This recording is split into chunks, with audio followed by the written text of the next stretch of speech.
the day of awakening has finally arrived, transforming the world as we know it. In this bleak and frozen wasteland, a group of powerful warriors assembles. All eyes are fixed upon the Death Den, a legendary S-rank dungeon that houses a most ancient evil. It is the very first S-rank gate to ever appear on planet Azure, and for decades, it has stood completely unconquered. Piles of skeletal remains serve as a grim monument to the countless challengers who met their end within its depths. But today, that history of failure ends. The lone warrior Su Ming has braved the Death Den completely by himself. After an immense struggle, he emerges as the victor. He has successfully slain the god-tier aberration lurking inside. Yet at the dungeon's exit, depleted of strength, he receives no hero's welcome. Instead, an ambush is sprung by the very men who were once his comrades. They completely encircle him, their malicious intent radiating in the cold air. A traitor mocks Su Ming, ordering him to stop prolonging the inevitable and hand over the divine artifact he has just claimed. Su Ming's body crackles with leftover power as the devastating truth of their plan crashes down on him. He understands that they laid in wait, ambushing him the very moment he conquered the dungeon, all to steal the prize. He looks at their leader, wondering if he orchestrated this entire treacherous scheme from the very start. From among the traitors, a man named Zhang Tang steps forward, his own sword already drawn and pulsing with power. He confronts his former friend, ordering him to hand over the divine artifact. He appeals to their old brotherhood, saying that for its sake, he will not take Su Ming's life. Zhang Tang smirks, clarifying his offer with a threat to simply destroy all of Su Ming's remaining power instead. Clutching his own magnificent blade, Su Ming laments how utterly blind he must have been. He recalls how he had treated Zhang Tang as a brother ever since he turned 18. They had fought side by side for all those years, and yet he never once saw how venomous his companion truly was. His mind is filled with the crushing bitterness of betrayal, but he decides not to fall so easily. He raises his sword, declaring that this divine artifact is what they are all after. He then unleashes a cataclysmic surge of red and purple energy, creating a massive explosion of power. He stands defiant, daring his old comrades to witness the true power of the Ring of Tao Defiance. He challenges them to come and take it from him. Su Ming scoffs, telling them he is afraid they do not have what it takes. This incredible surge of energy leaves his former allies completely stunned. One of the impatient traitors insists there is no time to waste, urging the others to kill Su Ming. Another traitor advises restraint, warning the group that they cannot afford to be reckless while Su Ming wields the artifact's power. As the intense standoff continues, a new player suddenly descends from the sky, crying out Su Ming's name. He looks up, shocked to see a pink-haired woman named Ren Xiaoman flying toward him. She lands and embraces him tightly in her arms. She explains that she heard someone was plotting against him and was so worried that she had to come. Su Ming reassures her that everything is all right. He tells her their enemies are no match for him now that he holds the divine artifact. Still, one question lingers in his mind as he wonders how his enemies knew his exact whereabouts. As he ponders this mystery, the blonde traitor smirks with cruel understanding. In that exact moment, a sharp pain explodes in his back. Ren Xiaoman has driven a dagger into him, revealing that it was her who told them where to find him. Su Ming stares at her in absolute shock as a sinister red mark glows on the hilt of her blade. He struggles to comprehend her actions, questioning why she of all people would do this. Across the field, the blonde traitor shouts in triumph. He declares that their plan worked and the final catalyst is now in place. He gives the order to activate the imprisonment formation. Instantly, a massive red magical sigil materializes in the sky above, completely trapping Su Ming within its bounds. From the cursed wound in his back, glowing red chains burst forth. They wrap around his body, completely suppressing all of his powers.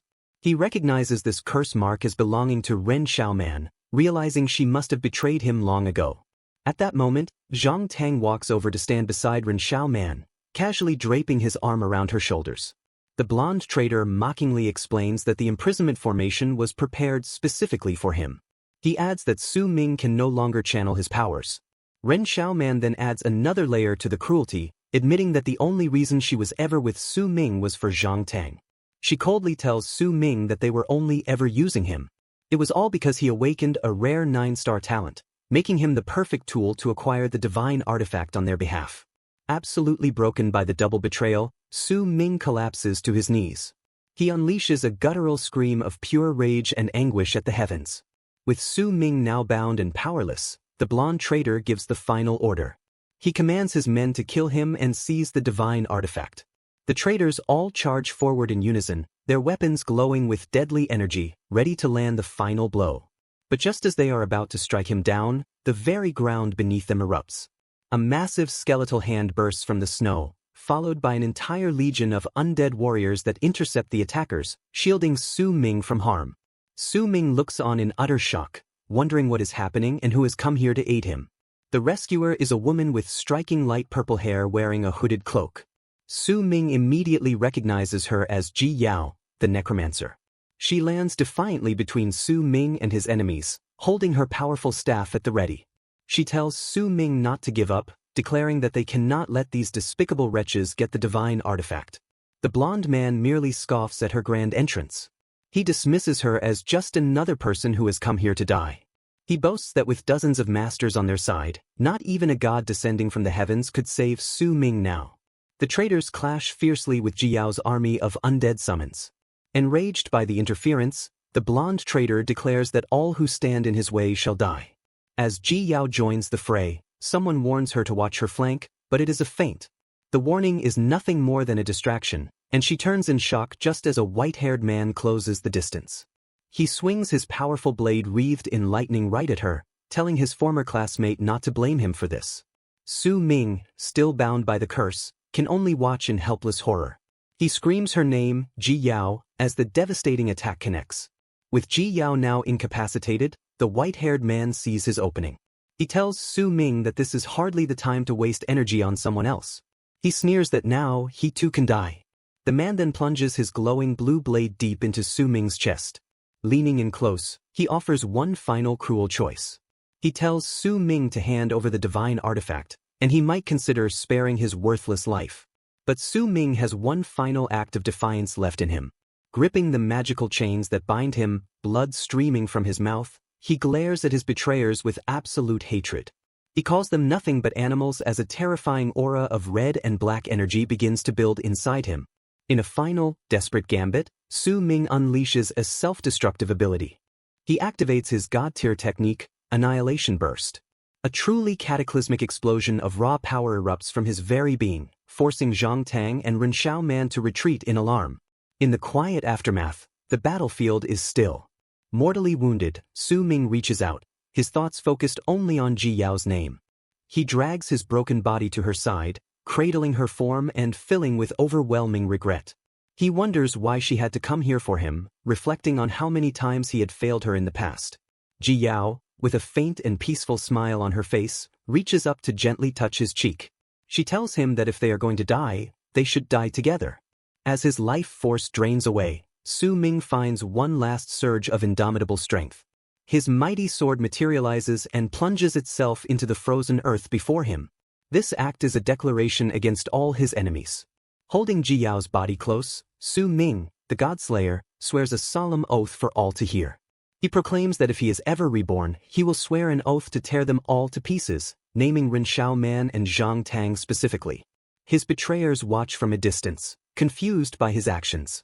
Then, a look of shocked realization dawns on Zhang Tang's face. He understands Su Ming's desperate final plan in an instant. He intends to take the divine artifact with him into the abyss of the Death Den, ensuring they will never get their hands on it. His final vow now sworn, Su Ming tells them that if they want the divine artifact so badly, then they can come and take it. He then leaps from the edge of the cliff, clutching Ji Yao to his chest as they fall together into the swirling, chaotic energy below. And in his hand, the ring of Tao Defiance shines with a brilliant, impossibly bright golden light. The entire world dissolves into a blinding whiteness. Su Ming's hand falls limp, life seemingly abandoning his body. But then his consciousness suddenly returns. He finds himself not in some dark abyss, but staring up at a clear blue sky above a familiar school building. Utterly bewildered, his confusion deepens when a voice echoes from a microphone. An announcer declares the official results of the 127th Awakening Ceremony at Xianjing First Academy. A student by the name of Wang Chang has successfully awakened his power. His new class is revealed to be Enchanter, a non-combat life profession. Su Ming, now a young student once more, stands among a crowd of teenagers. He overhears other students remarking that their school's luck seems quite bad this year.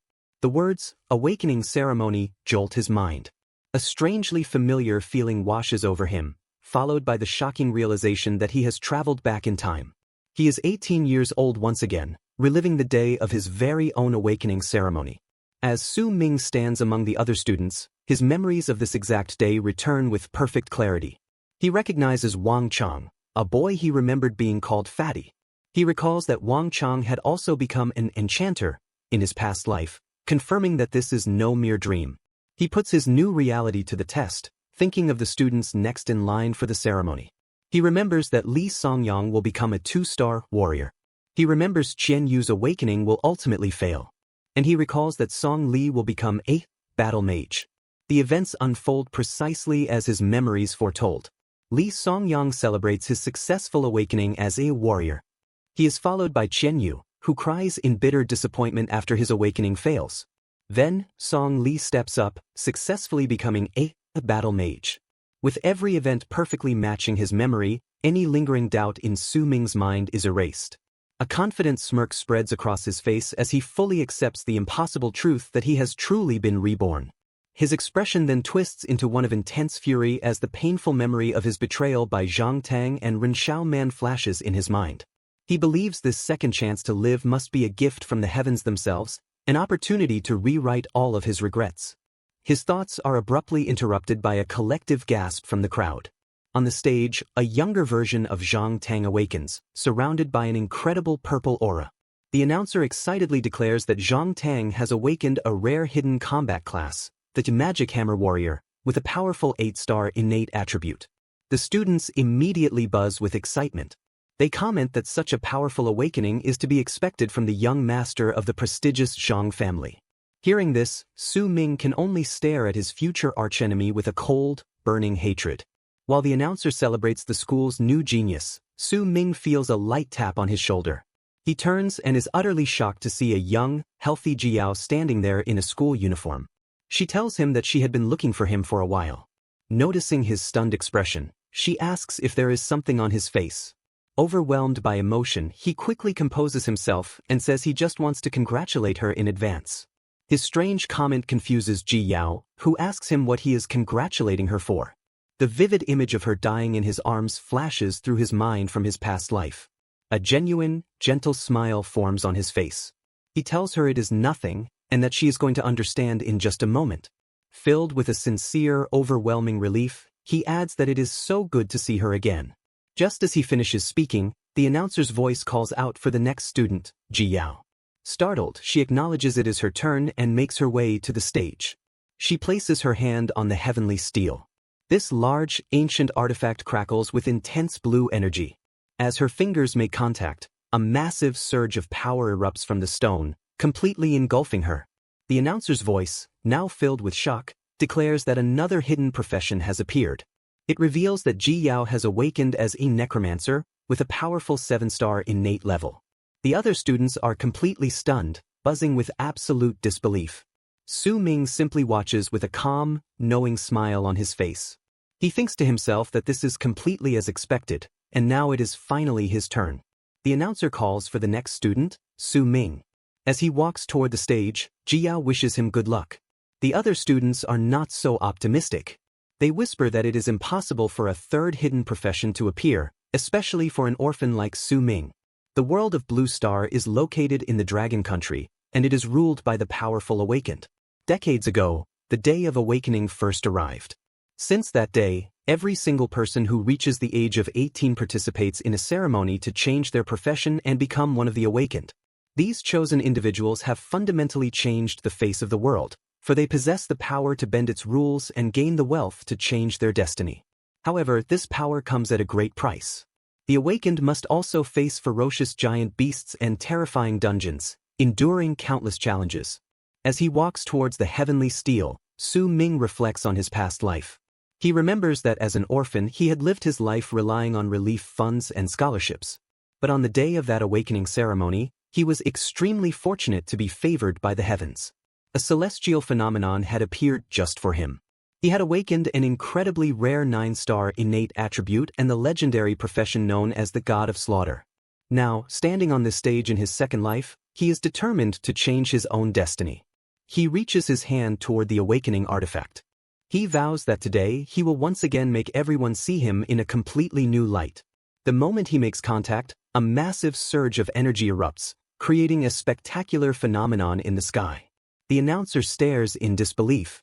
He wonders if this incredible fluctuation could possibly signify the birth of a genius with a 9-star or even higher innate attribute. Ji Yao and the other students are equally stunned by the sight. Su Ming reaches out, ready to feel the familiar fluctuation of runes from his first awakening once more. But this time, something is very different. A glowing sigil appears on his chest. From this sigil, the divine artifact he had died with, the divine ring of defiance, materializes right before him. He is completely shocked, realizing the divine artifact has actually traveled through time with him. Before he can even process this revelation, another unexpected event occurs. A strange sensation spreads throughout his entire body, and a holographic system screen suddenly appears. A system notification declares that the strongest class change godslaying system is now successfully binding to him. The system then announces that it has bound a new profession for him, and his awakening is a success. But instead of his former profession, he has been granted something far greater. The system reveals a mythical profession, the Sword God. Su Ming can only stare in utter astonishment, questioning what a mythical profession even is and what this powerful new title truly means. The immense energy from Su Ming's awakening leaves everyone completely speechless. The shocked announcer wonders what kind of profession could possibly create such a phenomenon. In the crowd, the students debate what this could possibly mean. One of them worries that if it is a life profession, it will be an absolute tragedy for Su Ming. Another student immediately dismisses this. He states that a phenomenon of this magnitude could never be for a mere life profession. As he watches, sweat pours down Zhang Tang's face from the overwhelming pressure, so intense he is unable to move. Su Ming stands calmly inside the storm of energy, processing the information from the golden system panel before him.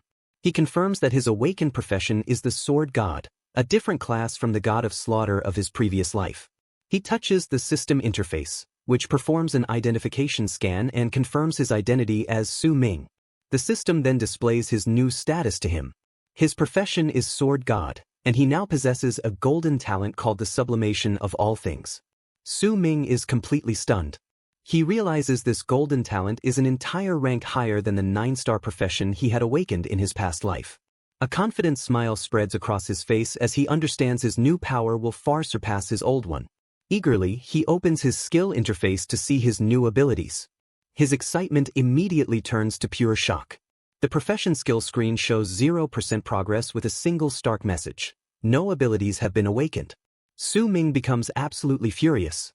He grabs the holographic panel, internally screaming about how a golden level talent can possibly come without a single skill. While Su Ming is distracted, the crowd on the ground grows restless, completely confused by the prolonged delay. The announcer finally calls out, asking Su Ming if he has finished his profession change. Su Ming stares at the skill-less interface, seething with anger. He cannot believe that after awakening a supposedly supreme class, he possesses no actual abilities. He wonders if this entire system is just messing with him. Suddenly, the panel displays a new message. It states it has received his feedback and will now continue its guidance. A new prompt directs his attention to the divine ring of defiance, which is hovering in front of him. Confused, he looks at the artifact just as it begins to glow with a brilliant light. The system then announces it has successfully identified the divine ring. As soon as the artifact is identified, the system panel shines brightly. A massive pillar of golden light erupts from Su Ming's position, shooting directly into the sky. The powerful shockwave blasts outward from the stage, forcing the Academy's principal to brace himself against the force. High above the heavenly steel, a massive, glowing, multicolored star materializes, displaying the number 10 at its very center. The principal's eyes go completely wide. He stammers in utter disbelief, recognizing the symbol for a 10-star innate attribute. His voice booms through the microphone, announcing that Su Ming has awakened a 10-star hidden profession, the Sword Controller. The crowd erupts into complete chaos. Students shout about the heaven-defying talent of a 10-star attribute, a level they know is reserved for the entire nation's top scorers. Zhang Tang stares on in stunned silence. Another student remarks that he had thought Zhang Tang's 8-star awakening was insane, but Su Ming has just revealed a maxed-out 10-star attribute. The principal, beaming with pride, declares that this is a truly amazing year for the Academy. Not only have multiple students awakened hidden professions, but now they have a heavens chosen with a 10-star attribute. He admits that while the sword controller profession is not considered outstanding, with a 10-star innate talent, Su Ming's future potential will be truly limitless. As a reward, the principal announces he will personally gift Su Ming a full set of cultivation assisting items. However, not everyone is optimistic. Whispers of disappointment immediately spread through the crowd. Some students call it a complete waste of talent, explaining that the sword controller is considered a bottom-of-the-barrel profession. They elaborate that it is a mediocre jack-of-all-trades class, forced to cultivate both close and long-range combat and split its focus between physical and magic attacks, which makes its combat power notoriously weak.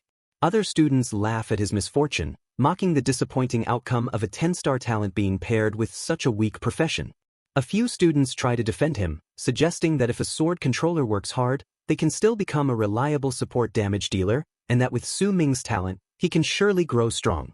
But the cynics immediately shut them down. They argue that the profession requires double the effort just to gain more cultivation points, and that he will be lucky to even pass the novice dungeon. On the stage, Su Ming overhears their dismissive words. He turns his head slightly, his eyes shadowed, thinking about how they all consider his sword controller profession to be trash. As the crowd continues to murmur, Jiao runs up to Su Ming. With a bright smile, she offers her congratulations. Su Ming returns the sentiment to her. Jiao then encourages him to ignore their nonsense, telling him that being able to awaken a 10-star talent is truly amazing.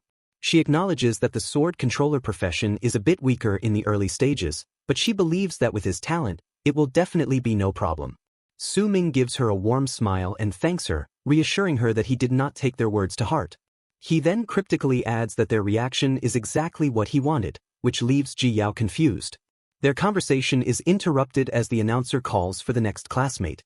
The crowd cheers as Ren Xiaoman, the school belle, walks forward. Zhang Tang is seen encouraging her to do her best.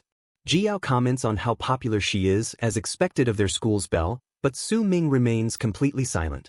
Instead of watching, Su Ming turns and begins to walk away from the stage.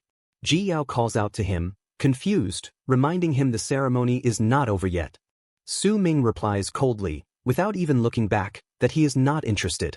As he walks away, painful memories of his past life flood his mind. He remembers how that woman had used his talent, and in the end, she did not hesitate to betray him. He recalls the vow he had made before he died and steels his resolve to get his revenge in this new life. Later, Su Ming walks through the city, observing that the streets seem unchanged from his memories of daily life. However, he knows that some things are now very different. Besides his awakened profession, he checks his system and discovers a skill called total concealment. This legendary skill allows him to hide or rewrite his own information, including his equipment, profession, and skills. He recognizes it as one of the 4 skills he has brought back from his previous life. This realization triggers another memory of the glowing divine ring of defiance.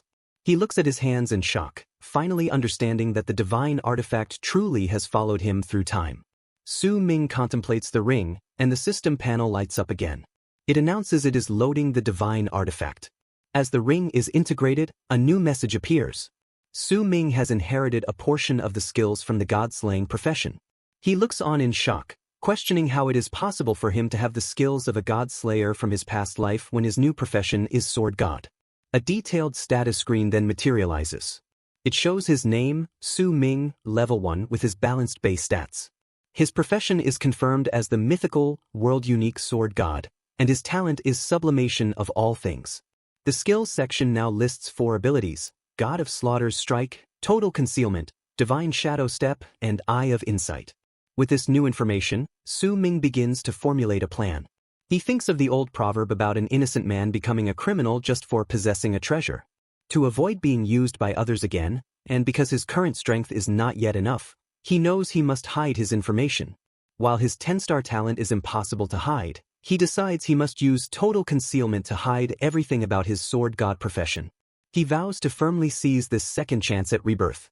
He knows from his past experience that the challenge of the novice dungeon will arrive the day after the ceremony ends. With his past knowledge and powerful new skills, Su Ming is confident the novice dungeon will be no challenge at all.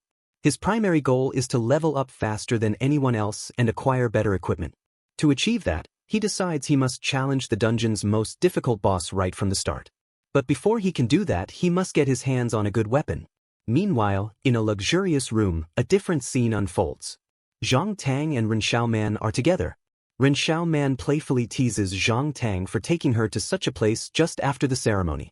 Zhang Tang, still irritated, tells her not to mention the awakening ceremony, complaining that Su Ming completely stole his thunder. Ren Xiaoman, however, is already scheming for the future. She tells him not to be mad, explaining that although Su Ming is just a sword controller, the attributes he awakened are too high. She assures Zhang Tang that Su Ming will definitely have a lot of use value in the future. Intrigued, Zhang Tang asks what she means. Ren Xiaoman smiles faintly and shows him something on her phone. As Zhang Tang looks, his expression shifts from annoyance to surprise. Ren Xiaoman explains her plan with a cold, calculating look in her eyes. She is confident that if she goes and baits him a little, he will definitely take the hook, and he will be of use to them in the future. Following his own plan, Su Ming arrives at a massive skyscraper that houses a weapons shopping area. He takes an elevator up to the 12th floor, where he is welcomed into a weapon shop. As he walks through the store, he observes that the place is filled with newly awakened students, all preparing for the next day's novice dungeon trial. He overhears some students lamenting their lack of money for weapons. They realize they will have to just use their awakened abilities and work like dogs to earn money.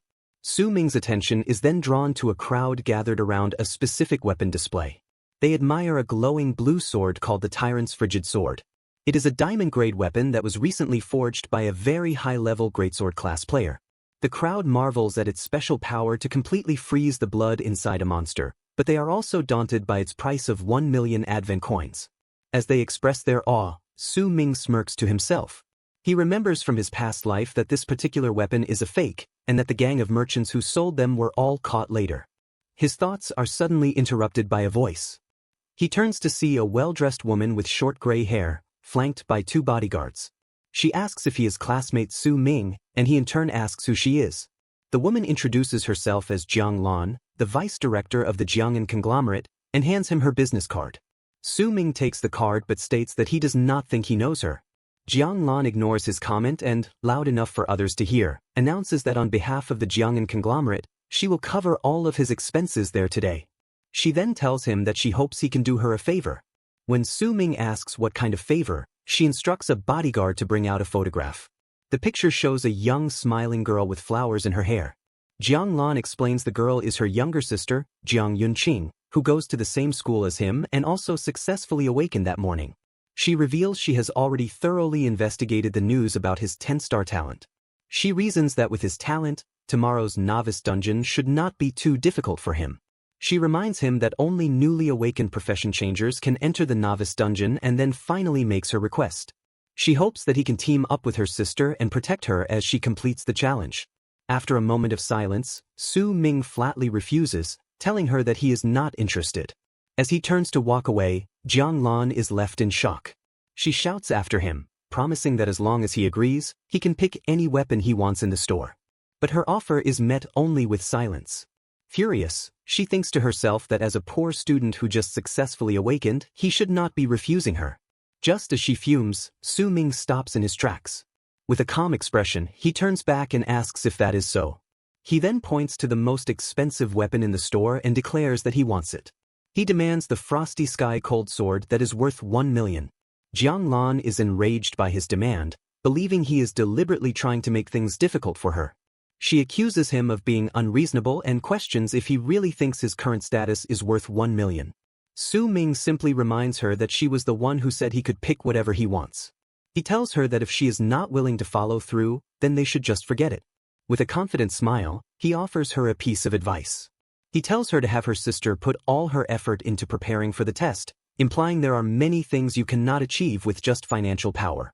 Surprisingly, Jiang Lan's anger fades and is replaced by an interested smirk. She admits that classmate Su Ming is interesting and that she has offended him. She then turns and leaves with her bodyguards. The onlookers are completely stunned, whispering about how that student just played the people from the Jiang'an conglomerate. As they leave, Su Ming's phone buzzes with an incoming message. He looks down and sees the sender is Ren Xiaoman. The message is exactly as he remembered from his past life. She asks him if he has always liked her, claims to have had a change of heart, and wants to see him that night on the roof of the school building. Su-ming notes with cold amusement that even though he did not awaken the god-slaying profession this time, her tactics have not changed at all. Remembering his promise for vengeance, he replies with a simple message, agreeing to see her there. With that business dealt with, Su-ming turns his attention back to acquiring a weapon. He approaches a shop assistant and asks about a display of what appear to be raw sword stones. The assistant explains that these are raw weapon stones which have a chance to produce silver-grade weapons. She cautiously warns him that it is all based on probability, and most of the raw stones only produce the lowest grade weapons. To her surprise, Su-ming tells her this is exactly what he wants. He explains that compared to buying a silver weapon at a high price that will soon become obsolete, gambling for one here at a cheap price is the most suitable option. However, as he looks at the raw stones, he thinks to himself that this is not a gamble for him. The truth is that he can actually see the data within these stones. This is all thanks to the second skill left to him by his god-slaying profession, the Eye of Insight. A system panel explains that this legendary skill gives his eyes the true power of insight, allowing him to perceive the fundamental information of all matter. Using this skill, he confidently picks up one of the cheap stones. He knows that an ordinary silver weapon sells for hundreds or thousands of advent coins. Getting one now for just 50 is an absolute steal. He understands this is perfectly suited for him, now that he is back to being a poor student. Su-ming sits with the raw weapon stone, but his actions draw the attention of some other students. One of them, a blonde-haired boy, recognizes him as the kid who just rejected the Jiang'an conglomerate. The boy and his two friends approach Su-ming, sneering at him. The blonde boy mocks him for holding one of the trashy raw weapon stones used for gambling. He laughs, saying he thought Su-ming was some big shot, but instead he rejected a major company's treat just to play with trashy stones. They loudly ask him if he is an idiot. Su-ming, however, is unfazed. He recognizes the blonde bully as Yang Ding, a rich kid he remembered from his past life who specialized in bullying the lower-classmen. Finding the situation annoying, Su-ming decides to deal with it quickly. He calmly turns to Yang Ding and proposes a bet of 5,000 advent coins that he can get a silver weapon from the stone. After a moment of stunned silence, Yang Ding and his friends erupt into laughter, thinking Su-ming is a complete idiot. Yang Ding mocks him, stating that these kinds of raw stones have a 99.99% chance of producing trash, and that he has never met someone who likes to give away money so much. Su-ming simply replies that they will soon see who is giving money to whom. Yang Ding eagerly accepts the bet, and a crowd of onlookers gathers around them. Su-ming declares he will open the stone right now and warns the bully not to even think about backing out. Yang Ding just laughs, telling a poor bastard like Su-ming to worry about coughing up the 5,000 for him. With everyone watching, Su-ming activates his skill, Eye of Insight. His vision shifts, and he can clearly see the glowing red sword hidden deep within the raw stone. With a confident shout, he demands for it to come out and smashes the stone open. A brilliant red light erupts from the shattered rock, and a powerful sword flies out into the air. Yang Ding, his friends, and the entire crowd can only stare in utter disbelief as Su-ming calmly catches the new weapon by its hilt. A system notification appears, identifying his new weapon. It is a black iron crimson edge sword, a low-grade silver weapon, with a special affix called Blood Drinker, which allows the sword to absorb drawn blood to heal its wielder's injuries. Standing amidst the stunned silence, Su-ming holds his new weapon. He thinks that it is a really good weapon. He then adds with a cold, determined look that it is just right for his date that night. The bully and his friends stand in stunned silence. They are completely unable to believe that Su-ming has actually pulled a silver-grade weapon from the raw stone. Su-ming holds his new sword. He casually remarks that the weapon is not bad at all. He takes particular note of its lifesteal ability, knowing it will eliminate his need for a healer in the upcoming trial. A system panel confirms his new acquisition is a silver-grade Xian steel sword with a plus 10% lifesteal effect. As the bully stares in a complete panic, Su-ming points the blade directly at him. He reminds him that a bet is a bet, and the 5,000 advent coins are now his. Defeated, the boy transfers the money. He storms away, shouting that he will remember this humiliation. Su-ming simply advises him not to make such easy bets with people in the future. The shop assistant looks on in utter amazement. She realizes it has been years since anyone in the shop has gotten a weapon from a raw weapon stone. With his newfound winnings, Su-ming walks back to the counter to purchase a matching scabbard, asking if 5,000 coins will be enough. The flustered assistant confirms it is the exact price. He purchases a silver-grade scabbard which reduces the weapon's durability consumption by 50%.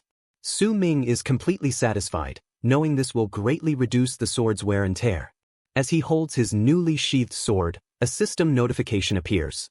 It asks him if he wants to open the hidden weapon materialization function. He decides against it, thinking to himself that it is not yet time. With a determined smirk, he thinks about how he must now take this new weapon and raise it by another grade. Later, while walking through a park, Su Ming reflects on his current situation. He acknowledges that despite awakening as the sword god, he does not have a single usable profession skill. However, he recalls his profession talent tree possesses a very powerful original talent. This talent is called sublimation of all things. This amazing skill can upgrade the quality of any loot, from combat skills to equipment, and it can only be used on an item once. He understands that this talent alone makes his golden grade profession truly worthy of its rank. Holding his new weapon, he decides to test this power. A system notification announces that the talent, sublimation of all things, has been triggered. The weapon sublimation is successful, and it gains the bloodthirst effect. The sword immediately begins to glow with a powerful red aura. A final notification displays the weapon's new, upgraded status. It is now a Xian steel bloodthirst sword of high-grade silver rank. Its blood drinker ability is enhanced to absorb a target's blood through contact, and it has gained the new bloodthirst effect. This new skill grants its wielder a temporary +5 boost to all stats for 30 seconds after killing a monster. Su Ming is pleased with this powerful upgrade. With his preparations now complete, he activates the hidden weapon materialization function. He feels completely confident that tomorrow's novice dungeon will now be much easier. Later that night, Su Ming arrives on the rooftop of the academic building. He stands as a dark silhouette against the futuristic cityscape, his new sword in hand. Rin Xiaoman is already there waiting. She turns with a seductive smile and greets him, playfully chiding him for being late. Her smile vanishes in an instant. Without saying a single word, Su Ming swings his sword directly at her. She lets out a scream and barely evades the attack as the blade plunges into the concrete where she had been standing. She stares in total disbelief, demanding to know what he is doing. With a cold, unwavering gaze, Su Ming tells her he is there for revenge. A painful memory from his past life flashes before his eyes. He sees himself at the moment of his death, holding the dying Jiao while Rin Xiaoman had looked on without a hint of remorse. Rin Xiaoman is both bewildered and angry. She demands to know what he is talking about, reminding him that she just accepted his confession. She holds up her phone, displaying a message history where he had told her he liked her and had asked to go out with her. She yells in frustration, pointing out that he was the one who wanted to date her.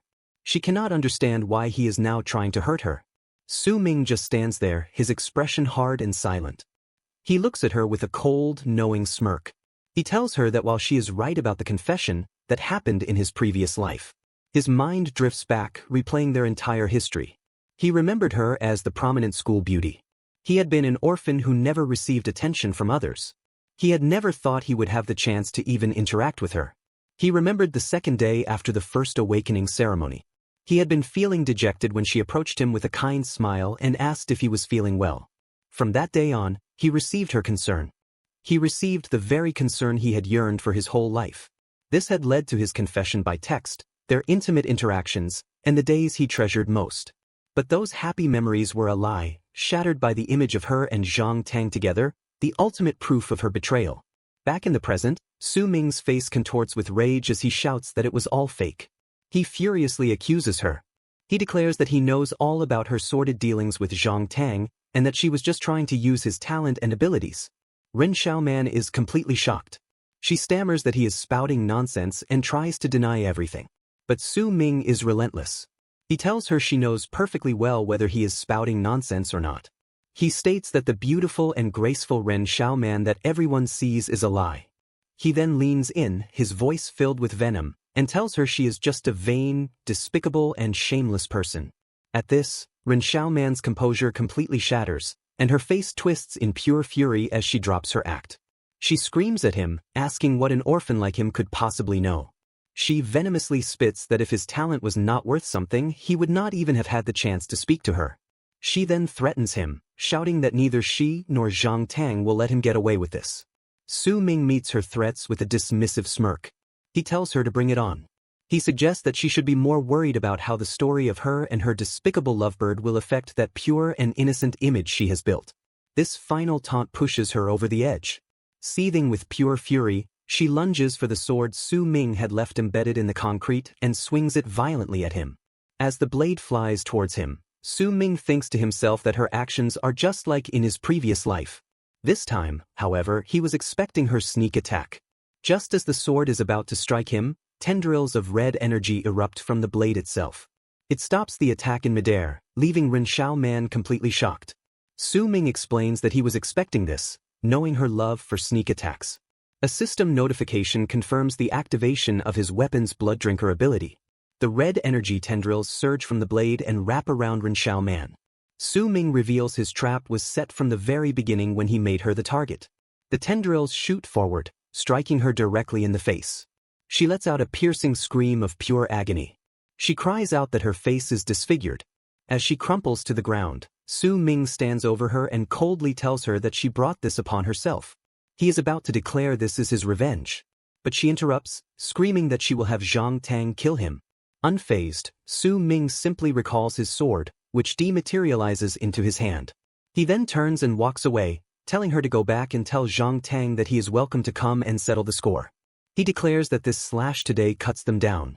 As he leaves her crying on the rooftop, he thinks to himself that this slash also cuts away the concern he once treasured so deeply. Later, he receives a notification on his phone. It is a gift pack from the academy. The message is from Principal Wang, a novice gift pack exclusively for him, the 10-star talent, as a reward from the school. The package contains 1 marrow strengthening pill, a combat suit gift pack, and 10,000 advent coins. The next day begins promptly at 6 in the morning. Su Ming holds the marrow strengthening pill that the principal had gifted him. He acknowledges the principal's generosity but suspects it is an act of pity for him awakening the weak sword master profession despite his 10-star talent. He consumes the pill, immediately complaining that this thing tastes really bad for breakfast. The awful taste is quickly forgotten as he is completely engulfed in a brilliant golden aura. A system notification shocks him. The pill has granted him plus 10 to his constitution attribute and 100 experience points. This is enough to instantly promote him to level 2 and grant him 10 free attribute points. As his status screen updates, a new passive talent activates, Innate Sword Body. This talent means he has innately formed a sword within his very heart, which allows him to learn any sword type skill while ignoring all of its restriction conditions. Su Ming is immensely pleased with this development. He realizes that, as expected of his 10-star gold grade talent, he can learn a new talent just by leveling up. Filled with newfound confidence, he smirks and declares that he will show them what he is made of in today's novice dungeon. He arrives at the Xinjing First Academy's teaching novice dungeon area. It is a bustling plaza filled with students and glowing portals. A group of his classmates immediately approaches him.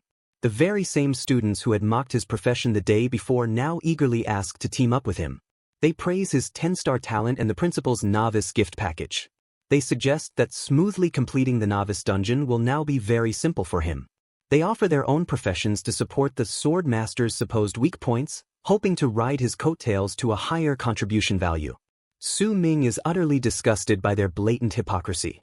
He thinks about how realistic these people are after looking down on his profession just yesterday. He bluntly turns them down, stating that he already has a team. His words are overheard by Ji Yao, who rushes over in surprise, asking him when he had already formed a team. She explains she came to the dungeon area early this morning precisely to be the first to team up with him. Su Ming, caught off guard, tries to explain the situation to her. He tells her what he plans to challenge is not for common contribution rewards and he is worried that she might get hurt if she teams up with him. He then leans in and whispers his true intentions into her ear. He reveals that he plans to go alone and challenge the hidden boss. Just as Ji Yao is processing this shocking information, they are interrupted by a blue-haired student with a confident smile. The student introduces himself as Yen Zi from Class 4. He reveals that his awakened talent is a 9-star Demon Hunter Ranger and he formally invites Su Ming to join his team. Su Ming recognizes Yen Zi from his previous life and, without a moment's hesitation, flatly refuses his offer. Before Yen Zi can press the issue, Ji Yao quickly steps in to intervene. She puts her arm around Su Ming's shoulders and confidently announces that Su Ming has already teamed up with her, so they should all stop bothering him. The other students, including Yan Zi, apologize for the intrusion and finally leave them alone. As the crowd disperses, Su Ming looks at Ji Yao with gratitude, thinking to himself that she is truly reliable. As Su Ming stands with Ji Yao, he glances at a nearby clock, noting that the dungeon's start time is fast approaching. Right on cue, a massive blue portal swirls to life in the center of the plaza. A voice announces that the 127th Novice Dungeon Challenge has officially begun. From the portal, a holographic broadcast of Principal Wang suddenly appears. Looking like he has just woken up from a nap, the principal apologizes for oversleeping and not making it to the scene to cheer them on. He explains the rules of the mandatory one-day trial. Every student has been pre-registered, and inside, they will earn points based on their respective contributions. He strongly advises all students to challenge the dungeon in teams to increase their survival rate and to complete the challenge within the day. As the principal is speaking, Ji Yao turns to Su Ming, only to find he has vanished from her side. She looks around, completely confused. Before anyone can react, Principal Wang officially declares that the dungeon is open. In that very instant, a single figure shoots past the other students and dives straight into the swirling blue portal. The crowd erupts in shock, shouting that someone has already gone in. They quickly identify the lone challenger as the 10-star student, Su Ming. Upon entering the dungeon, Su Ming is hit with a wave of nostalgia. He remembers how, in his first life, he had been both scared and excited, rushing around recklessly just to get more contribution value. A powerful voice then echoes through the dungeon, welcoming the novice transferees. The voice explains the dungeon is a place full of danger and opportunity, and to leave, they must defeat the regular boss. However, it also hints at another, higher difficulty method for those who seek greater rewards. With a determined look, Su Ming declares his new goal for all to hear. He states that in this life, he chooses the most difficult challenge. He is coming to slay the ultimate hidden boss. He finds himself in a lush, moonlit jungle. The system identifies the location as the Raging Tide Forest, a level F zone. He immediately notes that the map for the novice dungeon changes every year, which makes this place completely different from his previous life. He also knows the spawn point inside the teleportation gate is random for every challenger, so route planning will be different for everyone. This also means the monsters he encounters will be different, adding another layer of unpredictability to the trial. As Su Ming begins to explore, he quickly encounters a formidable foe. It is a massive, sentient tree monster with a head of roaring fire and a menacingly carved face. He knows from his past life that this elite monster, although immobile, uses its vines to drag its targets into its burning tree hole and roast them alive. However, his goal is not to fight every monster he encounters. He is completely focused on the hidden boss. Therefore, he decides it is best for him to try and avoid these difficult monsters. He looks at a holographic map, plotting his route through the forest. He thinks about how his reason for rushing in first was to give himself a head start. He needs to scout the new dungeon layout and find the things he needs to challenge the hidden boss. While the map changes every year, he knows that the fundamental strategy to trigger the boss fight will not. He understands he must act quickly, before more people come in and make it harder to collect the necessary items. With his plan set, he leaps into action, bounding through the dense, dark forest. Sometime later, at 7:30 in the morning, another group of students enters the dungeon. A girl with light blue hair and her two male teammates look around the quiet clearing. They note there do not seem to be any other challengers nearby and conclude that the area should be safe. Their sense of security is immediately shattered when the girl hears movement in the trees, alerting her team. They look up just in time to see another student crash down through the foliage. The boy, wielding a hammer, lands near them, screaming for help. The newly arrived team can only stare in absolute shock as the source of his panic chase is revealed. They are two giant, monstrous rats with glowing red eyes. Recognizing them as bloodthirsty rats, the students' courage completely fails. In a blind panic, they decide to split up and run for their lives. Back in the main plaza, the true danger of the trial becomes terrifyingly apparent. At 7:31, a real-time dungeon report flashes above the portal, announcing that 3 challengers were devoured by the bloodthirsty rats. The highest-ranked fallen student was the 6-star talent, Li Dabiao. Ji Yao, who is still trying to form a team, is shocked. She is alarmed that a 6-star awakened has fallen so quickly. She urgently calls for everyone to speed up forming their teams, shouting that the people inside the dungeon need more help. Meanwhile, inside the raging tide forest, the situation is grim. The blue-haired girl who had been chased is now running for her life, all alone and badly injured. In the ensuing panic, she was separated from them all and has completely lost her sense of direction. As she tries to get her bearings, she senses a new presence nearby. Looking up, she sees the silhouette of a massive, ape-like monster perched in the trees above. The creature drops to the ground, its glowing red eyes glaring down at her with pure malice. Paralyzed with fear, the girl can only watch as the giant ape monster leaps directly toward her. In her final moment, she squeezes her eyes shut and screams for someone to save her. Suddenly, a blinding flash of red light shoots past her. In a stunning display of incredible speed, Su Ming appears, ready to intercept the beast. The novice dungeon trial is proving to be far more lethal than any of the students had ever expected. Panic grips the newly awakened as they find themselves scattered throughout the dangerous forest and completely overwhelmed by its monstrous inhabitants. One terrified student laments his bad luck upon encountering a formidable, elite level 5 bloodthirsty brown bear right at the very start of the challenge. His lament quickly turns into a piercing scream as he is brutally impaled by the ferocious beast. The chaos is not confined to just one area. All throughout the dark forest, other students flee in terror from vicious creatures like the level 2 swamp hunter and the level 3 tracking hound, with many of them meeting the same fatal end. Desperate calls for help begin to flood the dungeon's communication channels. They report that the transport points on the map are completely surrounded by monster hordes and request urgent support that is not coming to save them. In the midst of the escalating carnage, Ji Yao finds herself completely alone, surrounded by the lifeless bodies of her own teammates. Stricken with grief and terror, she collapses into the tall grass, trembling uncontrollably as she recalls her teammates' final words, telling her to hide. Barely half an hour has passed since the trial began, and the dungeon's difficulty is already so impossibly high that she doubts if any newly awakened students can possibly challenge it and clear it alive. Elsewhere in the dense forest, the light blue-haired girl is in absolute shock, now cornered by the giant ape monster.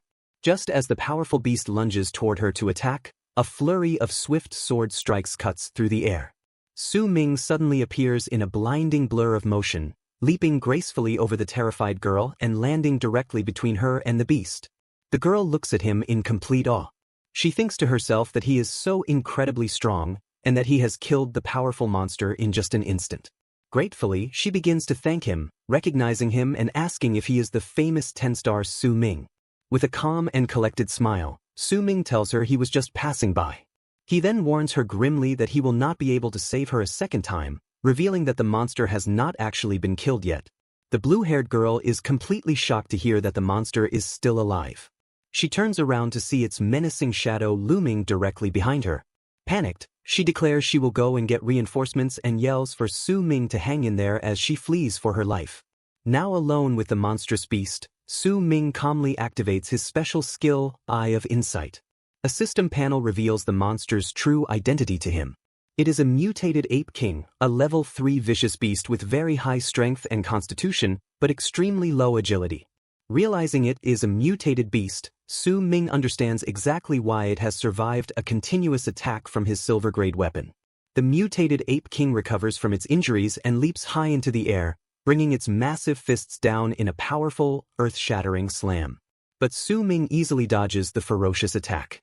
He notes with a confident smirk that the guy's speed is not bad at all and decides to have a little contest with it. Recalling the special skills he inherited from his past life, he decides to use the third one, Divine Shadow Step. A system notification explains this amazing skill is an acceleration footwork technique that instantly boosts his speed by 50% and makes him completely immune to all physical, magical, and spirit attacks and unable to be targeted while it is active, though it consumes a large amount of his stamina. A surge of brilliant teal energy completely envelopes Su Ming's body. He vanishes in an instant, reappearing directly behind the completely confused Ape King, taunting it by saying he is behind it now. The monster roars in rage and spins around to counterattack, but Su Ming disappears again in a flash of bright light. Looking down at the now off-balance and extremely vulnerable beast, Su Ming declares their contest is over, finding the entire thing quite boring and one-sided. The mutated Ape King can only watch in absolute shock, its own terrified eyes reflecting Su Ming's silhouetted form as he prepares for the final strike. Declaring he is now done playing with it, Su Ming unleashes a final, devastating attack that cleanly slices the giant monster in half. A system notification immediately confirms his decisive victory over the vicious beast. As the monster's body dissolves into glittering motes of data, a loot screen appears before him. He has successfully obtained a linear/skill scroll of low-grade bronze rarity. He stands over the vanquished remains of his foe, thinking to himself that even though the skill is just low-grade bronze, it is not a bad find at all for this novice dungeon. Suddenly, he is engulfed in a brilliant, shining golden light as a large, First Blood title appears directly in front of him. A dungeon-wide announcement is then broadcast to all players, declaring that a level 2 sword controller has completed the first kill of the mutated Ape King in the Raging Tide Forest. For this achievement, he is awarded the prestigious title of First Blood. All across the vast dungeon, the struggling students are completely shocked to receive this dungeon achievement notification. As a reward, every single player in the dungeon receives a small healing potion. One injured girl clutches the potion that suddenly appears in her hand, sighing in immense relief at her newfound salvation. The students immediately begin to speculate about this mysterious sword controller. Some of them immediately guess that it must be the famous 10-star student, Su Ming. Others argue that it might be a different sword controller, as there are a few from the surrounding cities combined. However, they all agree that this first kill proves that the newly awakened students do have the strength to clear this impossibly difficult dungeon. Back in his own clearing, Su Ming panics. He has completely forgotten about the public title system within the game. Realizing that this system will expose his true strength, he resolves to be much more careful from now on, planning to use his total concealment skill to hide it beforehand. He's also very surprised that even after half an hour has passed in the dungeon, no other player had managed to kill a single monster yet. As he runs deeper into the dark and mysterious forest, he suddenly stops. A pack of level 3 hungry wolves emerges from the thick bushes, their glowing green eyes fixed menacingly upon him. Su Ming smirks, recognizing these hungry wolves as one of the 3 classic mob types for novice leveling. He decides that this is the perfect opportunity to try out his newly acquired sword-based attack skill. He has already used his unique talent skill, Sublimation of All Things, to upgrade the low-grade bronze linear/skill scroll he had just obtained. The system has triggered the skill Sublimation. This powerful upgrade has transformed it into a new, more potent ability. He now possesses a low-grade silver skill called Iato Slash. This powerful new technique allows him to sheath his sword, focus his mind, and then strike in a single, devastating slash. As the hungry wolves howl in anticipation, Su Ming unleashes his new and incredible power. A massive, crescent-shaped wave of pure blue energy descends upon the pack of wolves.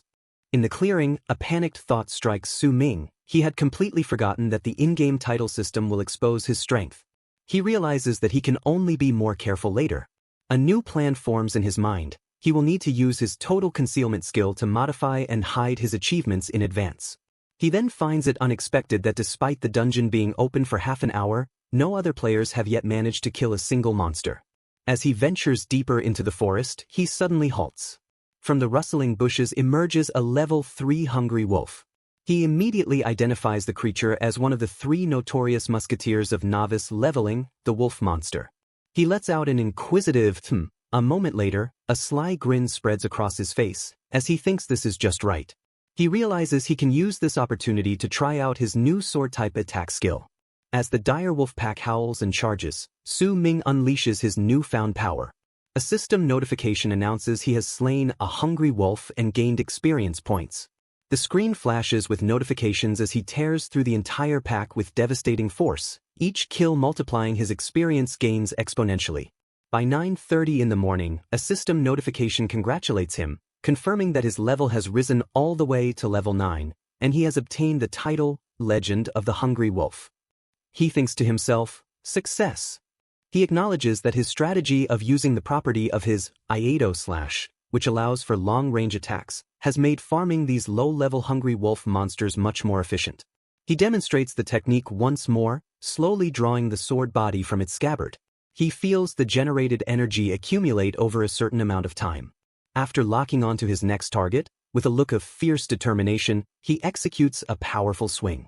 A second massive wave of blue energy tears through the air, but this time, it is deflected by an unseen force. From the chaos emerges a new, more powerful foe, the Wolf King leader LV-10.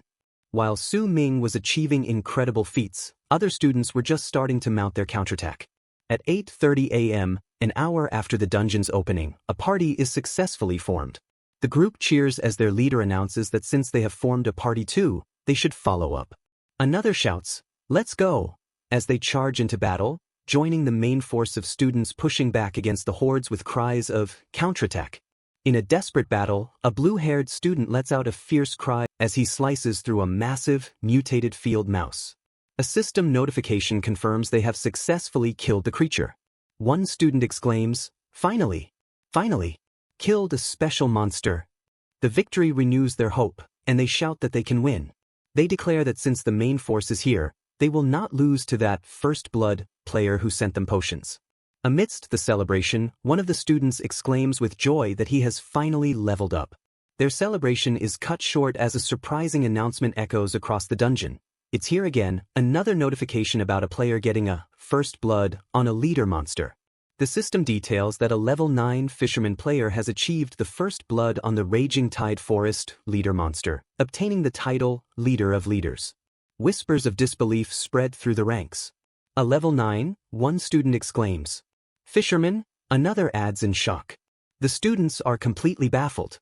One of them wonders what the hell is going on, asking how a life profession can be this strong. Another marvels at how he is already at level 9. The scene flashes back 10 minutes to reveal the truth. Su Ming taunts the Wolf King leader, telling it not to think that just because it is a leader, Wolf King, it is anything special. He declares that its opponent is him, but not just any opponent, a reincarnated. A system notification confirms he has slain the silver-backed Wolf King, earning 500 experience points. The alert continues, congratulating him on his level rising to level 10 and noting proficiency gains in his Iato Slash and Thunder Rush sword art, as well as new loot. Meanwhile, Yang Ding and his team have finally dealt with a pack of hungry wolf monsters, but only after expending a tremendous amount of effort. His teammate expresses gratitude that the attack boost scroll, the reward for the dungeon title, arrived in time. He notes that without it, they probably would have been wiped out. He then comments again on the mysterious level 9 fisherman. The mention of the title infuriates Yang Ding. He angrily questions if there is a problem with this dungeon and how a life skill master could possibly reach level 9 so quickly. He feels it is practically mocking them as players. His frustration then turns to his weapon. He complains the damage of this broken novice machete is so low. He seethes, thinking if he had not been scammed out of his money by that kid at the weapon shop, he could have at least gotten a silver-grade weapon. One of his friends tries to console him, saying, "Brother Yang Ding, that kid's luck is just too good." The words only fuel his rage. He turns on his friend, shouting, "You useless rice buckets, shut up." He screams that he was the one tanking the damage the whole time and even shared experience with them, but after killing so many wolves, he only rose to level 2. He feels he is truly the biggest sucker of all suckers. His anger becomes unbearable, and he declares that he does not know if that kid has entered the dungeon yet, but if he meets him, he will destroy him, thinking that venting his anger would be good too. His friends tell him not to be angry, as they have all risen to level 2 now. They reassure him that continuing to farm wolf monsters will become even simpler, but he simply lets out a frustrated humph. Meanwhile, a notification appears for Su Ming. It's here. The system congratulates him on reaching level 10 and triggering the primary profession change task. It explains that the task content is randomly selected based on his actual situation. He knows that in this life, the first class change task still triggers at level 10. He understands that the task content will be randomly selected based on his actual situation. The most important thing, he thinks, is that the opportunity has finally come. He recalls that in his previous life, when he reached level 10, it was already after he had left the novice dungeon. He remembers that therefore, the randomly refreshed first-class change task matched the higher difficulty E-rank dungeon he was challenging at that time.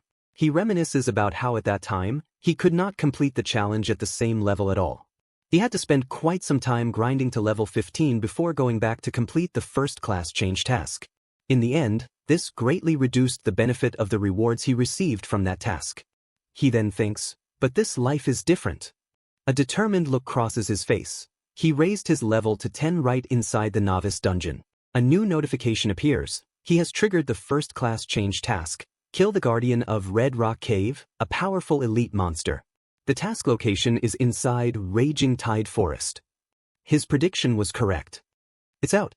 The task content is indeed inside the novice dungeon. He thinks with relief. This makes it much easier. He confidently decides to add all the points gained from leveling up to his agility. He declares that this first-class change task is in the bag. A new notification then congratulates him, announcing his agility attribute has broken through 100.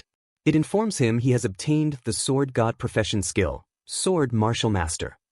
This is a low-grade platinum passive skill with a proficiency of 0 out of 100,000. Its effect is that he can now equip sword-type weapons of any level, ignoring all requirements. The scene shifts to a meeting room at the Xianjing First Academy. An assistant shows Principal Wang a holographic leaderboard of the top-performing students from the surrounding cities. The principal is shocked to find that Su Ming, the 10-star student he had such high hopes for, is nowhere on the list. His assistant suggests that Su Ming's sword controller profession is likely weak in the early game, but she admits that it is strange for him not to even be in the top 500. Their discussion is abruptly interrupted as the door bursts open and a woman storms into the room. She introduces herself as An Ranling, the vice mayor of Xinjing City. She is absolutely furious, stating that the principal had told her all about a very good seedling this year, but the dungeon data shows he is not on the list at all. Principal Wang tries to explain the situation, but the vice mayor accuses him of lying to her about the student's strength just to get more qualification tokens for the prestigious Heavenly Tower Council. She points out that based on the current data, only Yan Zi and Zhang Tang from his academy show any real potential. Because of this poor showing, she is reducing the academy's qualification tokens from the usual 3 down to just 2. She then warns him that if the academy ranks at the bottom again this year, they will not receive any tokens at all next year. She then promptly storms out of the room. Left completely stunned, Principal Wang holds the 2 remaining tokens with a heavy heart. He knows that the Heavenly Tower Council is an important avenue for his students, and he had been counting on Su Ming to grasp them 1 more token, not lose one. He can now only hope that Su Ming will do his best and not let him down. Meanwhile, back in the Raging Tide Forest, Su Ming arrives at the entrance to the Red Rock Cave. He checks his map, confirming this is the correct location for his first-class change task, and is relieved that he did not encounter any troublesome small monsters along the way. He peers into the dark and mysterious cavern, acknowledging that since he had never visited this place in his previous life, he has no idea what monsters will spawn inside. With a serious expression on his face, Su Ming cautiously steps into the Red Rock Cave. He is immediately ambushed as a creature slams down in front of him from the ceiling. It is a small, blue-skinned monster with glowing red eyes. The system identifies it as a level 6 gold-digging goblin. The goblin glares at him with pure malice. Before the creature can make a sound, Su Ming leaps into action. He swings his sword with incredible speed, determined to kill it before it can alert the entire cave to his presence. However, his swift kill has the complete opposite effect. A system notification informs him that he has triggered the Goblin Cave awareness and activated a special goblin mode. Su Ming is taken aback by this development. He tenses up, realizing with a grim expression that this first-class change task is not going to be as simple as he had imagined. From the surrounding darkness, a massive horde of goblins suddenly emerges, their red eyes glowing menacingly as they charge directly toward him. The system confirms his fears. It announces that all goblins inside the Red Rock Cave will now launch a fierce attack on him. A separate panel explains that goblin mode is a self-indulgent lifestyle that deviates from social norms with no guilt. Forced into a desperate battle, Su Ming begins to cut his way through the massive swarm of monsters. He knows that although the individual goblins are not of a high level, their sheer numbers pose a serious threat. As he retreats deeper into the dark and winding cave, he begins to worry if his weapon's durability can hold out against such a prolonged fight. As Su Ming fights his way through the endless goblin horde, he suddenly notices a much larger threat looming in the darkness ahead. It is an enormous elite goblin, and it raises a massive, glowing weapon. The giant monster leaps into the air and brings its weapon down in a powerful slam, forcing Su Ming to dodge to the side. However, the attack is actually a coordinated trap. As Su Ming is airborne from his dodge, goblin archers take aim from the shadows. A volley of sharp arrows rains down on him, and several of them find their mark, injuring him. As he lands, he acknowledges that these guys are actually quite smart. They know that it is hard for him to make evasive adjustments while he is in the air. The assault is absolutely relentless. The moment he lands, two more goblins with sharp daggers descend upon him from above.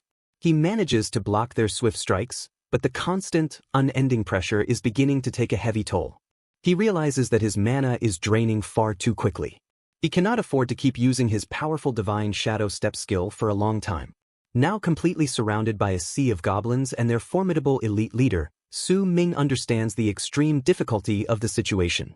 He knows that for him, a player who is completely lacking skills in the early game, killing them head-on will be incredibly difficult. A confident smile suddenly appears on his face as he decides that if a direct approach will not work, he can only be a bit more flexible. Putting his new plan into action, he leaps away, using the cavern walls to propel himself out of the horde's reach, declaring that he will dodge first out of respect. The goblins are left completely confused by his sudden retreat. Now safely hidden behind a large rock formation, Su Ming watches the searching monsters with a cunning smirk on his face, ready to spring his clever trap. From his hiding spot, Su Ming springs his trap. He reappears on a high ledge, positioned directly above the goblins. He declares this is a gift for all of them as he unleashes a massive energy slash from his sword. The powerful wave of energy tears through the horde. It slices the smaller goblins into pieces with overwhelming force. A confident smirk crosses his face as Su Ming knows his plan has worked.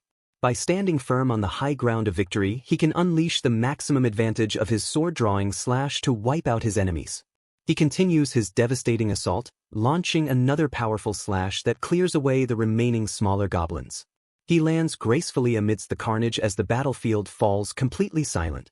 The elite goblin leader, now the only survivor, stares in disbelief as its entire troop is wiped out in an instant. Su Ming calmly approaches the wounded monster. He sees its health bar is critically low and informs it that it seems to be the only one left. Unbeknownst to him, his intense battle has not gone unnoticed. Outside the cave entrance, one of Yang Ding's friends is hiding in the tall grass. He reports to his leader that he heard the commotion of a fight coming from inside the cave.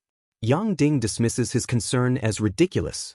He questions who would be foolish enough to challenge a level 7+ area so early in the trial. His friend insists on what he heard. Suddenly, Yang Ding's expression shifts as he too hears the sound of footsteps approaching from the cave's mouth. He and his friend watch as a figure emerges from the darkness. They wonder who could be daring to farm monsters in such a dangerous place. As the figure steps out into the light, Yang Ding's face freezes in absolute disbelief. The warrior is Su Ming, looking battered but ultimately victorious. Su Ming notices the group hiding in the bushes. He muses to himself that it is true how enemies really do cross paths on a narrow road. He reflects on his just completed first-class change quest, noting that this step was scary but safe. His thoughts are interrupted as he senses sudden movement behind him. Yang Ding, consumed by his petty grudge, has launched a surprise attack. With effortless grace, Su Ming dodges the clumsy swing without even turning around. Yang Ding is completely shocked that his ambush has failed so easily. Enraged, he orders his two friends to surround Su Ming and not let him escape. With his friends backing him up, Yang Ding confronts Su Ming. He reminds him of that day, stating he made him suffer a loss. He blames Su Ming's bad luck for letting him get caught inside the dungeon. Su Ming looks at the three of them with a bored and indifferent expression. Yang Ding taunts him, asking if he is scared now. Su Ming simply tilts his head and genuinely asks who he is. Yang Ding is left completely speechless, humiliated that Su Ming does not even remember him. He completely flies into a rage. He is infuriated that Su Ming could have really forgotten all about winning 5,000 advent coins from him. Screaming in pure frustration, Yang Ding orders his friends to get him, and the three of them charge forward together. Su Ming remains completely calm. He remarks there is no need to use force just because he does not remember them. A confident smile then spreads across his face as he holds up his sword. He decides since it has come to this, he will try out his new skill. With a smirk, Su Ming summons his sword, which immediately begins to glow with a swirling red energy. He then unleashes his new skill, Sword Control. The blade shoots forward. It flies through the air on its own, swinging with incredible speed. Before Yang Ding and his friends can even react, the telekinetically controlled sword slices through them in a blinding flurry of red light. The three bullies are sent flying through the air. They cry out in pain as they collapse to the ground, defeated in a single instant. Su Ming smiles, feeling his new power was a huge success. Yang Ding, wounded and on the ground, stares in utter disbelief. He recognizes the technique as sword control. He stammers in complete shock, questioning how it is even possible. As the blade swirls menacingly above him, he screams that sword control is an advanced skill that only a mid-stage sword controller can learn. In his mind, Su Ming recalls the true origin of this new ability. He remembers he had obtained a silver-tier sword control skill scroll after killing the elite goblin. He then used his unique talent, Sublimation of All Things, to upgrade it into a gold-tier skill scroll. He then randomly opened it as a new skill. He is pleased with the result, not only because the skill is incredibly powerful, but because it perfectly fits the public persona of a sword controller, which will help him conceal his true mythic-grade profession. However, his thoughts then turn to an even more valuable prize he has acquired. He knows that after killing the goblins, he obtained the hidden location map from the first-class change quest's final chest. Standing over his defeated enemies, he opens the mysterious map on a golden holographic screen. As the contents of the hidden location map are revealed, Su Ming's confident expression vanishes, replaced by one of absolute shock. The contents leave him completely speechless. The treasure-hidden coordinates are in Red Rock Cave Part 2. He is instantly annoyed, wondering why it is the Red Rock Cave again.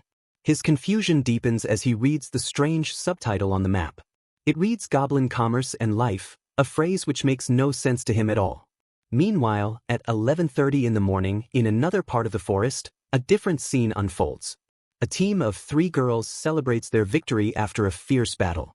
One of the girls sighs in relief, stating they finally worked together to clear all the small mobs in the area.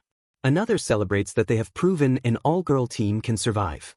She says she really has to thank their 7-star awakened teammate, a girl with light green hair named Fenfenzi, for being willing to carry them. With the battle over, one teammate excitedly runs off to distribute the loot. Fenfenzi turns to her remaining teammate and asks how she is, but the girl assures her she is fine.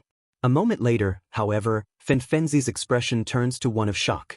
She looks around the empty clearing, confused, and asks where their other teammate, the one who just went to distribute the loot, has suddenly gone. Panic begins to set in as Fenfenzi frantically scans the area. She knows the monsters should have been cleared out. She sees her friend is nowhere in sight. She cannot understand what has just happened. She knows her teammate was just here a moment ago. There is nothing on the ground, not even a single trace of a struggle. Then Fenfenzi's eyes widen in sheer horror as a terrifying realization seems to dawn on her. A piercing scream of absolute terror echoes through the lonely forest. The golden blueprint Su Ming acquired reveals a disturbing bestiary entry titled Goblin Commerce and Life. It details how goblins typically reside in dark and damp places, forming small tribes led by a chieftain. The system then explains, to maintain the growth of the group, goblins will use any means necessary to capture female creatures for reproduction. Horrifying images illustrate this point, showing them abducting terrified female students. Su Ming recoils in absolute disgust, shocked by the weird and perverse settings for goblins in this new timeline. Shaking it off, he follows the blueprint's coordinates. A notification soon confirms he has arrived at the designated position. However, he finds himself in a dense, quiet forest with no cave in sight. He looks around, completely confused. The blueprint clearly indicates Red Rock Cave Part 2. The absence of a cave makes him wonder if the coordinates are wrong. He stands in silence, trying to solve the puzzle when a thick mist suddenly rolls in, obscuring his vision. Sensing something is wrong, Su Ming activates his Eye of Insight skill. His vision sharpens, instantly piercing through the thick fog. He spots a massive monster that was previously hidden by the mist, startled and realizing it has been discovered. Seeing this, Su Ming understands the trick. A confident smirk appears on his face. He realizes the name Red Rock Cave Part 2 is a clever misdirection to make challengers search for a physical cave entrance above ground. He now understands that the true entrance is a concealed underground cavern. Having figured it out, Su Ming leaps down into the now visible hidden opening. As he descends, he sees a fire burning below. He understands the goblins have been using the smoke to hide the entrance. He lands safely inside the large cavern. His expression immediately grows serious. He spots a lone goblin scout but decides against attacking it. He remembers that killing even a single goblin will trigger the goblin mode and alert the entire nest to his presence. He reminds himself he is only here for the treasure and must be careful. As he moves deeper, he comes across the lifeless body of another female student. Su Ming realizes she was likely ambushed by their smoke trap. He grimaces in disgust, thinking to himself that this bunch of creatures really is as disgusting as the settings say. He then hears desperate screams from further within the cave. He sees another female student with short purple hair cornered by several goblins. She is still alive, and a pragmatic thought crosses Su Ming's mind. He considers that she is in a perfect position to act as a distraction, which would make his own treasure hunt easier. He decides he will have to just leave her to die, telling himself she can only blame herself for not being strong enough. Just as he resolves to abandon her, the girl makes a final, desperate plea for her life. She begs for anyone to hear her and offers a huge reward to whoever saves her. She then shouts that her sister is the vice director of the Jiang'an conglomerate. At these words, Su Ming's eyes widen in complete shock as he realizes who she must be. At that very moment, the goblins lunge, ready to finish off the terrified girl. Just as the goblins attack, Su Ming finally intervenes. He launches his sword, which flies through the air, carving a path of red slashes before embedding itself in the ground, sending the monsters flying backward. He then leaps over the stunned creatures, landing beside the girl. With a confident smirk, Su Ming activates his sword control ability. He recalls his sword, which now glows with an intense red energy as he prepares to use his Iato slash. He unleashes the attack in a massive, non-lethal explosion of pure light that engulfs the entire area. His plan is based on what he had read in the bestiary earlier. Goblins have a crippling weakness: they fear strong light. Knowing this, Su Ming grabs the shocked girl's arm and pulls her to her feet, telling her to run. He knows that as long as he does not kill a single goblin, the intense flash of light will scare them off without triggering goblin mode and alerting the rest of the nest. They run until they reach a safe distance from the cavern entrance. Su Ming looks back and confirms that just as he thought, the disoriented goblins have not chased after them. The girl, exhausted but safe, blushes as she thanks him for saving her. She then formally introduces herself. Her name is Jiang Yunqing. Su Ming remembers the photo her sister had shown him and now confirms this is indeed Jiang Lan's younger sister. However, he shows absolutely no interest in her gratitude. He coldly dismisses her thanks, stating he was just passing by, and begins to walk away. Jiang Yunqing quickly calls out to him, trying to offer him a reward and again mentioning her powerful sister. Su Ming coldly cuts off her offer. He tells her she should be more worried about getting out of the dungeon alive before talking about rewards. As she begs him not to leave her behind, he bluntly states that he has already saved her once. Her lack of strength would just drag him down. Despite his harsh words, as he consults his treasure map once more, he is surprised to see she has followed him anyway. He ignores her presence and points to a glowing spot on the map, declaring the treasure is buried right here. While Jiang Yunqing stands watch, nervously asking if the goblins are still following them, Su Ming begins to dig it up. After some effort, he announces that he has found it. He unearths a large, silver-quality chest. He knows this is the highest grade of random lottery chest available in the novice dungeon. But he plans to use his talent, sublimation of all things, to improve its quality even further. As he activates his powerful skill, the chest begins to emit a brilliant golden light, leaving Jiang Yunqing completely stunned. Su Ming holds up the transformed prize, explaining that it is now a low-grade gold-tier lottery chest. He knows these chests are a high-stakes gamble with a high probability of yielding incredibly powerful items, skills, or equipment. With a confident smile, he opens the chest, wondering what good stuff it will be. Jiang Yunqing looks on in utter awe as a bright light erupts from within. 2 valuable items materialize before them. A notification appears, identifying his incredible winnings, a piece of the Shadow Flow set, and a Soul Healer skill scroll. Su Ming looks over his rewards from the now opened golden chest. His initial excitement quickly fades, turning instead to disappointment. While the Shadow Stream set is a good find, he complains that the platinum-grade Soul Healer skill scroll is useless to him. It does not match his profession at all. Seeing his visible frustration, Jiang Yunqing nervously suggests that perhaps the skill scroll appeared because she is here. As Su Ming looks at her in confusion, she blushes and reveals her own awakened profession is a 7-star soul healer. This stunning revelation leaves Su Ming completely speechless. Immediately after her confession, a system notification announces that Jiang Yunqing has joined his team. He is now the team leader. Meanwhile, in another part of the dark and dangerous dungeon, a much grimmer scene is unfolding. A student is brutally murdered by another player. A system panel reveals the killer's sinister objective. His primary class change task requires him to kill 50 other players, and his current count stands at 33.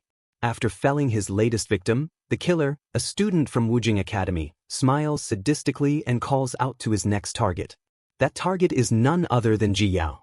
The killer declares that the weak have only one path, which is death. He then announces it is now her turn to die. Enraged and splattered with the blood of her fallen comrades, Ji Yao refuses to be a victim. She summons a primary skeleton to defend herself and prepares to fight back. The chaos of the dungeon is absolutely widespread.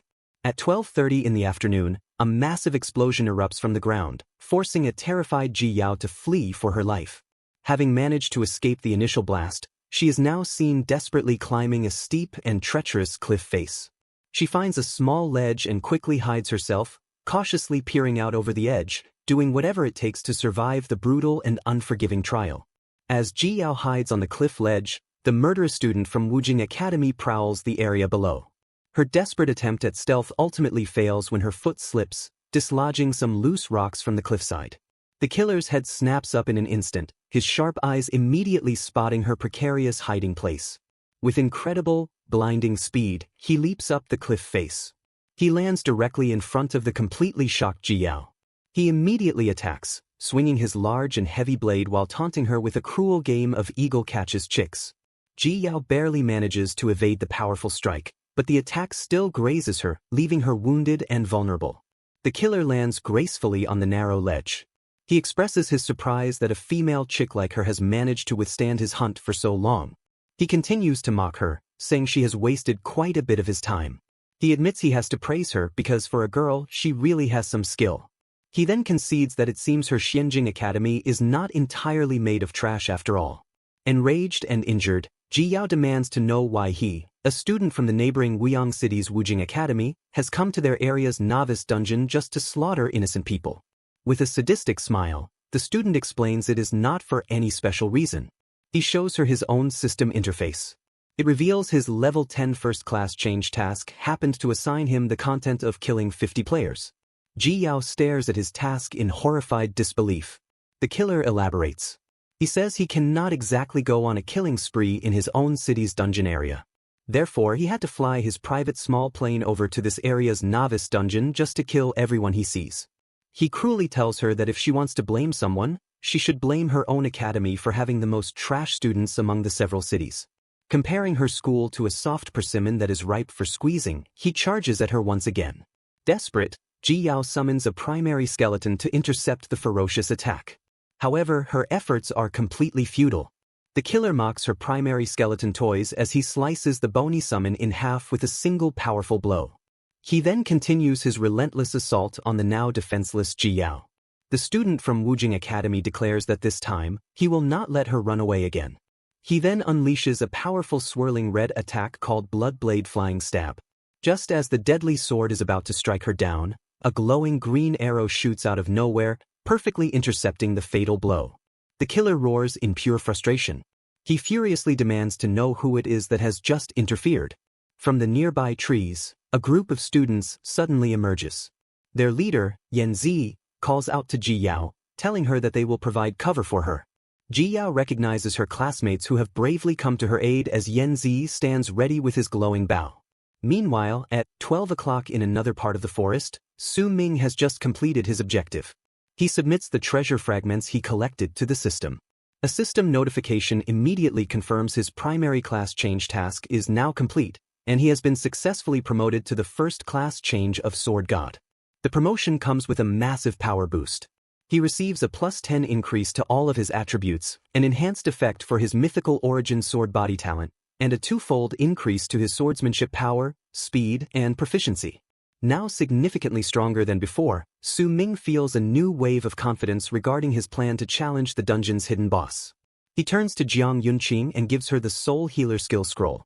A notification confirms she has successfully used it, and a bright light envelopes her body as she learns the new ability. The details of the newly learned skill appear on a system panel. It is Soul Buff, a high-grade platinum skill. When activated, it consumes soul power to increase the experience points gained by everyone in the team by a staggering 200%. Both Su Ming and Jiang Yunqing are left in a state of absolute shock. Su Ming cannot believe her incredible luck, realizing she has randomly opened up this leveling god skill. Seeing this incredible opportunity, a mischievous grin spreads across Su Ming's face. He points at Jiang Yunqing and announces that he has changed his mind. He now agrees to her earlier request to carry her and help her complete the novice dungeon. She is completely overjoyed by his sudden decision. As Jiang Yunqing celebrates, she thinks about how a player brave enough to brave the goblin cave alone will definitely be a safer protector than the hired thugs her older sister had spent money to recruit for her. Su Ming sighs to himself, thinking that although he does not really like this kind of rich young lady who spends money to take shortcuts, for the sake of that incredible skill of hers, there is no helping it. Just as Su Ming is processing the situation with Jiang Yunqing, he is startled by a system notification. A message from Ji Yao has just arrived. Meanwhile, on the treacherous cliffside, the student from Wujing Academy, unfazed by the arrival of reinforcements, lunges at one of Yan Zhe's teammates. With a single brutal swing of his heavy blade, he cuts the student down, staring coldly as his body falls from the ledge. In response to this blatant aggression, Yan Zhe fires a powerful green arrow directly at him. But the student from Wujing Academy effortlessly deflects the shot, much to Yan Zhe's utter disbelief. Taking full advantage of the shock, the killer rushes forward once again. Another of Yan Zhe's brave teammates charges in to intercept him, only to be met with the killer's devastating blood-blade flying stab. The powerful attack strikes him directly in the head, killing him instantly. As the second teammate falls lifelessly to the ground, Yan Zhe and Ji Yao are left all alone, completely surrounded by the bodies of their fallen comrades. Yan Zhe stares on in absolute horror. He now realizes their enemy is far too strong. He is shocked that Wujing Academy could produce such a powerful awakened. His prior research on superior blade-wielding students from that city has come up completely empty. As the student from Wujing Academy stands triumphantly over his fresh victims, a horrifying realization dawns upon Yan Zhe. He now recognizes their formidable attacker. It is Li Qingguang, the genius 10-star student from the neighboring Weiyang city with the hidden profession of blade maniac. Li Qingguang complains that he has wasted so much of his time, and yet his progress is still only 35 out of 50 kills. The situation is extremely grim. Yan Zhe, a ranged fighter, is at a severe disadvantage, while Ji Yao is now completely out of mana. Desperate, Yan Zhe asks Ji Yao if they can still wait for any backup. Ji Yao glances at the icon on her interface, indicating she has successfully sent a message to Su Ming. But with grim resolve, she tells Yan Zhe that no, there is no backup coming. Hearing this, Li Qingguang sneers, mocking their apparent isolation and helplessness. He then declares that he will slaughter the annoying archer first and charges directly at Yan Zhe. In a desperate act of heroic self-sacrifice, Ji Yao intercepts the attack. She shouts for Yan Zhe to run. Her bravery is met with overwhelming and brutal force. Li Qingguang effortlessly disarms her. He towers over her with pure contempt and cruelly tells her that a weakling like her has no right to save others. He then prepares to deliver the final, killing blow. As Li Qingguang brings his blade down upon her, a brilliant blue light suddenly erupts from the darkness. It deflects the fatal blow just in time to save Ji Yao from certain death. Stunned, she looks up as a familiar voice calls out her name. To her absolute shock, it is Su Ming. He now stands on the cliff high above them, a solitary and heroic figure silhouetted against the dark sky. Su Ming had indeed received Ji Yao's message, and her selfless words have resonated deeply with him. The message was not a call for help but a desperate warning for him to stay away from the danger. This selfless act immediately triggers a flood of powerful memories from his past life. He sees Ji Yao fighting for him, dying for him, and never fearing any danger to save him. He thinks about how even in this new life, after encountering such a deadly enemy, her very first instinct was not to save herself, but to prioritize his safety above all else. Moved by her unwavering and selfless loyalty, he had immediately leaped down to the cliffside. Ji Yao shouts at him, asking him why he has come when she had already warned him of the danger here. She can only stare in a mixture of surprise and concern as he lands gracefully before her. Su Ming gently chides her, telling her not to always worry about others first. Then, with a warm and determined smile, he makes a solemn and heartfelt vow. He tells her that in this life, he will be the one to protect her well. Li Qingguang notices the brilliant blue light was actually a sword flying through the air. He is completely shocked by this, recognizing the advanced and powerful sword control technique. The blade flies directly into Su Ming's hand as he catches it midair, standing defiantly on the cliff. With his sword now in hand, Su Ming swings it with incredible, overwhelming force. Li Qingguang immediately recognizes him as the famous 10-star sword controller from the other academy.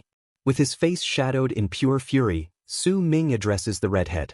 With a devastating strike that sends his opponent reeling backward, he angrily asks him if he is the one who hurt Ji Yao. Watching from a safe distance, Yanzi is filled with awe and renewed hope. He cheers at Su Ming's arrival, realizing that with such a powerful player engaging their enemy, he can now provide range support, which gives them a real chance of winning this impossible fight. As the battle rages on, Yanzi is suddenly enveloped in a green healing aura, leaving him completely surprised. He and Ji Yao look around, wondering who is healing them. The source of the healing is Jiang Yunqing. She introduces herself as Su Ming's teammate and a soul healer. Both are overjoyed to have a healer supporting them in this desperate struggle. However, Jiang Yunqing admits she is not yet that familiar with using her healing skills and will need some time to adjust. This news leaves Ji Yao conflicted and a bit annoyed. She remembers Su Ming telling her earlier that he would not team up with anyone. Yet, he has clearly found a new teammate now. Yanzi urges Jiang Yunqing to be quick, expressing his serious concern for Su Ming, who is now dealing with that dangerous guy alone. To his complete surprise, Jiang Yunqing calmly tells him there is no need to worry too much. With absolute and complete faith in him, she simply states that Su Ming is very strong. Back in their epic and ongoing duel, Su Ming is engaged in a fierce clash of blades with Li Qingguang. Li Qingguang is now completely on the defensive. He is absolutely shocked that a mere sword controller could possibly possess such overwhelming power and skill. He now struggles to keep up, completely taken aback by Su Ming's incredibly advanced and unpredictable movement techniques. The duel between Su Ming and Li Qingguang begins fiercely. Their first powerful clash of blades forces both fighters to leap backward from the sheer force. Impressed, Li Qingguang admits that Su Ming's strength as a 10-star awakened indeed has exceeded his expectations. He then issues a direct challenge to him. He wants to see today who is truly stronger, himself, the 10-star blade maniac awakened from Wuyang City, or Su Ming, the 10-star sword controller from the bottom-tier Xinjing Academy.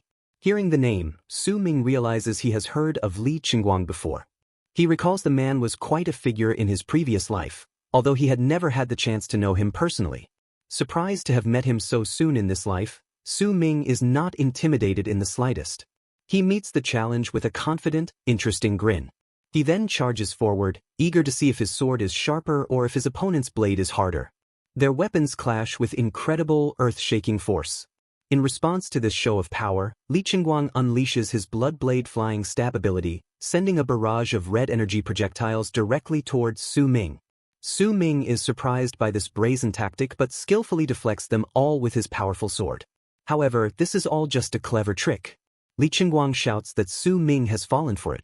The red blade energy from the now deflected projectiles swirls around Su Ming, completely immobilizing him in its powerful grasp.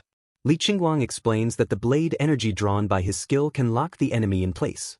With Su Ming now completely trapped, Li Qingguang moves in for the finishing blow, shouting for his opponent to die. But Su Ming is far from helpless. He immediately uses his sword control ability, launching his sword from his hand to meet Li Qingguang's incoming attack. This results in a massive clash of pure energy that shatters the immobilizing spell. Now free, Su Ming easily dodges another strike from the surprised Li Qingguang. With a confident smile, Su Ming says that it is his turn now. He then telekinetically calls for his sword to come back to him. But Li Qingguang's overconfidence is a grave mistake. As Su Ming's sword flies back to him, it slashes across his opponent's chest, drawing first blood and leaving Li Qingguang both wounded and furious at being so cleverly outplayed. Undeterred, he grips his weapon tightly and lunges forward once more. But Su Ming is now on another level entirely. He activates his Divine Shadow Step skill, followed by a powerful technique called Chaotic Shadow 5 Blades. With his speed now greatly increased, he effortlessly weaves through Li Qingguang's frantic swings, gracefully avoiding every single attack. Li Qingguang is utterly confused.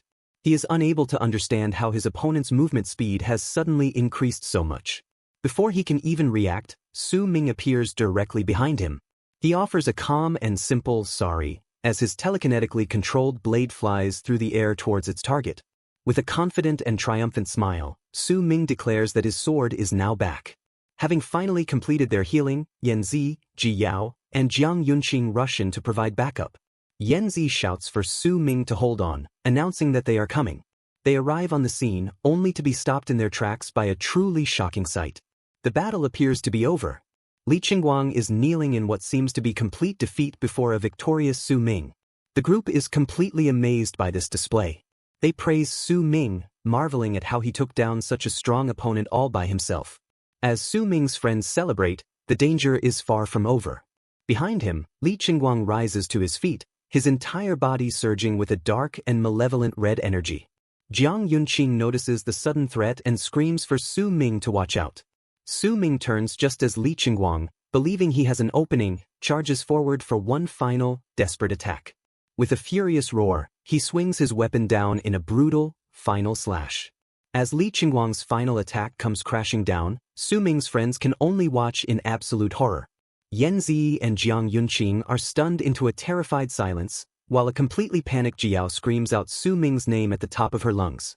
The attack strikes true, wounding Su Ming as a violent storm of red energy blades erupts all around him. Li Qingguang has just unleashed his strongest skill, the Rainforest Rapid Blade. The powerful technique creates a chaotic and deadly vortex of countless red energy slashes, which now completely surrounds Su Ming, trapping him within. Wounded but laughing maniacally, Li Qingguang triumphantly welcomes his opponent to his blade formation. Seeing Su Ming trapped and grievously injured, Ji Yao panics and immediately tries to rush to his aid. But Yanzi quickly grabs her arm, desperately holding her back. He urges her to calm down. He warns her that rushing into the deadly blade formation now will only be throwing her life away in vain. Ji Yao fights fiercely against his grip. She screams that even if it means her death, she has to go and save Su Ming. Suddenly, a calm and collected voice cuts through the chaos of the raging vortex, telling Ji Yao to listen to him. She immediately stops, completely shocked and confused by what she is hearing. The voice belongs to Su Ming, speaking to them from inside the deadly storm.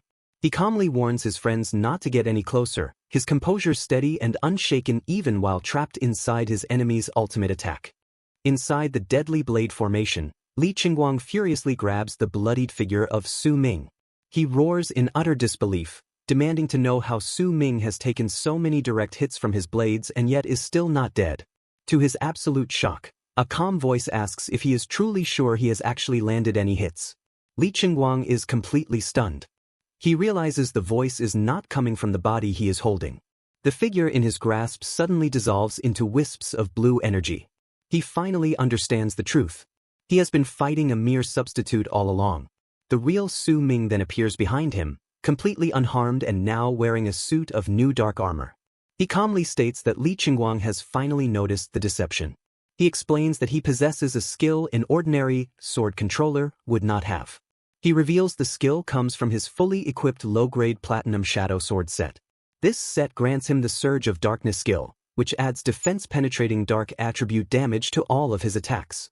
The set skill is Shadow Clone, which spawns a fake shadow as a perfect defense. Li Qingguang's expression turns grim. He knows for a fact that equipment sets are not found in the novice dungeon. He realizes there is only one way Su Ming could possibly have acquired such an item. Su Ming confirms his suspicion. He reveals that he has long since completed his junior profession change quest. The shocking revelation that Su Ming had accomplished this feat even faster than him leaves Li Qingguang clenching his teeth in pure frustration. With the tables now completely turned, Su Ming swings his sword. He declares that now, Li Qingguang can only let him slaughter him. As the final, decisive blow lands, a small, glowing blue item falls from the defeated student's hand. Su Ming immediately notices the shining ornament as it drops to the ground. As Li Qingguang is defeated, the shining item he dropped activates in a brilliant flash of blue light. Watching from a distance, Yanzi recognizes the object with shock. He exclaims that it is a life-saving ornament. He explains to a confused Jiang Yunqing that this rare item allows a player to make an emergency exit from a dungeon at a critical moment. He adds that these items are extremely valuable, costing several 100,000 advent coins and cannot be farmed in a dungeon. As he speaks, Li Qingguang's body dissolves into a pillar of blue light and vanishes completely. Su Ming watches him escape with pure disdain. He notes that the neighboring city really went all out to protect their 10-star genius. Later, at 2 in the afternoon, back at the academy's monitoring room, one of Principal Wang's assistants looks at a data screen with a worried expression. The principal, eating some instant noodles, notices her concern and asks if she has retrieved the real-time player rankings. The assistant explains it is something else entirely. She points to a section of the dungeon map, reporting that the data shows multiple player deaths in the dungeon's 9 o'clock direction between 12 and 12:30. She clarifies that the alarming part is not the deaths themselves but their cause. The data analysis shows they were killed by player data not from this city's region. Principal Wang is shocked and angered by this news. He grimly concludes that a neighboring city is playing dirty tricks again. He immediately orders his staff to save all of these data records. He laments that because Xianjing Academy is ranked at the bottom of the barrel, they have once again become an easy target for bullying. Changing the subject, he asks for an update on the students' progress in clearing the dungeon. An aide reports that things are going well, with most of the teleportation zones having already been taken by the students. Limited real-time footage shows some capable players have organized large forces and have already started to tackle the dungeon boss. The one taking the lead in this endeavor is none other than Zhang Tang, the 8-star, magic hammer warrior, and young master of the Zhang family. The principal expresses his hope in the young man, noting that since the final boss is level 12, Zhang Tang's group must be approaching level 10 by now. Just as he finishes his thought, another aide announces that the real-time ranking data is now out. The aide reports that, just as the principal guessed, Zhang Tang's level is already level 9 and he is currently tied for first place with Yan Zi. Following closely behind are Jiang Yunqing and Ji Yao, at level 8 and level 7 respectively. Surprised by these rankings, the principal asks why he has not seen his most promising student, Su Ming, on the list. He demands to know what his current level is right now. After a moment of shocked hesitation, the answer comes back. Level 2. The aide clarifies that Su Ming had reached level 2 when he took first blood that morning, and his level has not increased a single time since. However, the reality in the dungeon at 2:30 in the afternoon is completely different.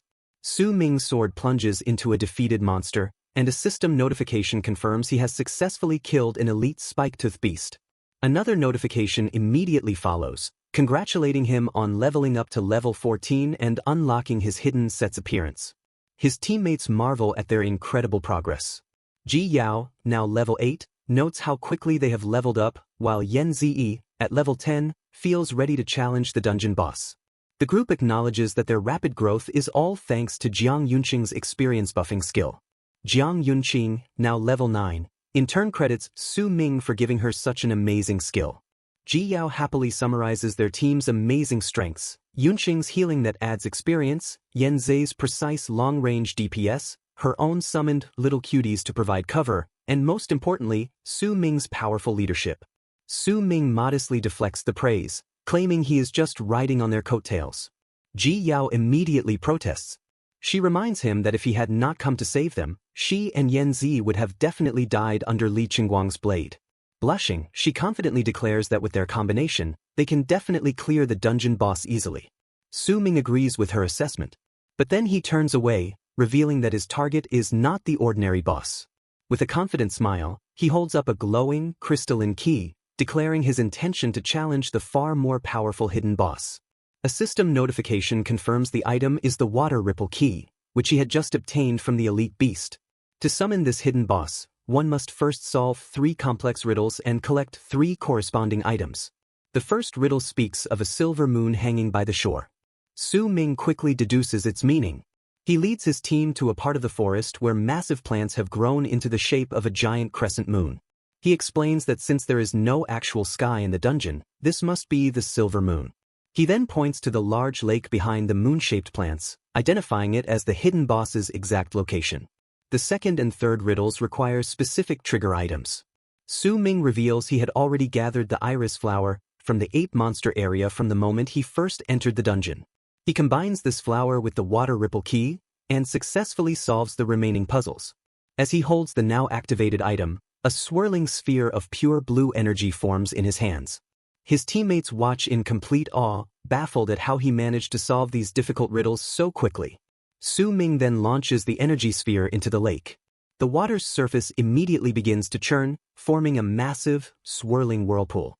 From the now roiling depths, a colossal, glowing sword slowly emerges, followed by a massive, shadowy structure with two menacing red eyes glaring from within its dark depths.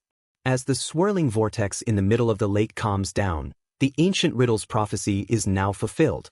The red-armored knight, a massive and imposing figure riding upon an armored steed, emerges from the watery abyss. A system-wide warning suddenly flashes before them. The hidden boss, guardian of the lake, Lost Knight, has now officially appeared. The group immediately forms a party, with system notifications showing Yanzi and Ji Yao joining Su Ming and Jiang Yunqing's existing team. As the newly appointed party captain, Su Ming looks on with a fierce and unwavering determination in his eyes. He orders everyone to get ready for battle. The hidden boss challenge now starts. However, 15 minutes later, their initial confidence has completely shattered. Instead of engaging in a fierce and heroic battle, the four students are huddled together in the tall grass, desperately hiding from the very boss they had summoned. Yanzi nervously questions if hiding is really the right strategy, while an exhausted Jiao asks if they should try to attack the boss again. Even their capable leader, Captain Su Ming, is now completely baffled and frustrated by this unexpected turn of events. The source of their immense trouble is quite clear as they watch the Lost Knight gallop across the vast landscape at an incredible and unbelievable speed. Su Ming stares in disbelief, lamenting how they are even supposed to kill a boss that rides its horse so fast. Using his powerful Eye of Insight skill, Su Ming analyzes the formidable new boss. The system panel reveals the Guardian of the Lake, Lost Knight, is a level 19 monster with extremely high strength and constitution. However, its most shocking attribute is its staggering mount speed of 500 points. The entire team stares at this information in complete disbelief. Su Ming grimly calculates that even if they add up the speed points of all four of them, it does not even reach half of the knight's total stats. Suddenly, a series of terrified screams in the distance catches Su Ming's attention. Another hapless group of students has accidentally encountered the powerful hidden boss and are now running for their very lives, confused as to how a level 19 hidden boss suddenly appeared in this area for no reason. Their frantic escape attempt is completely futile.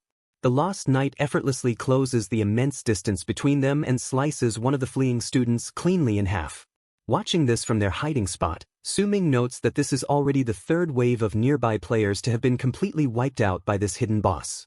He feels a growing sense of urgency, knowing that they need to hurry up and deal with the very boss they have summoned into the dungeon. Just then, Ji Yao returns from her assigned mission. She reports that, as per his instructions, they have used up all the mana potions of everyone in the squad. They have successfully set up the delayed trap that Su Ming had planned. Su Ming thanks her for her hard work and immediately orders Yanzi and Jiang Yunqing to move into their designated positions. As his team scrambles to prepare, Su Ming reflects on the difficult situation. He remembers that in his previous life, he had never once challenged this particular hidden boss. Most newly awakened players would not risk choosing to summon a hidden boss in the novice dungeon, especially shortly after awakening. Since the dungeon can only be challenged once in a lifetime, very few people actually know the true face of its hidden boss. He had only managed to find some vague records, which contained the puzzle solution for the summoning method, and he had simply memorized it. But even with all of that precious knowledge, he did not expect the boss to actually be equipped with a mount possessing a speed of 500. This one critical and unforeseen detail has changed everything.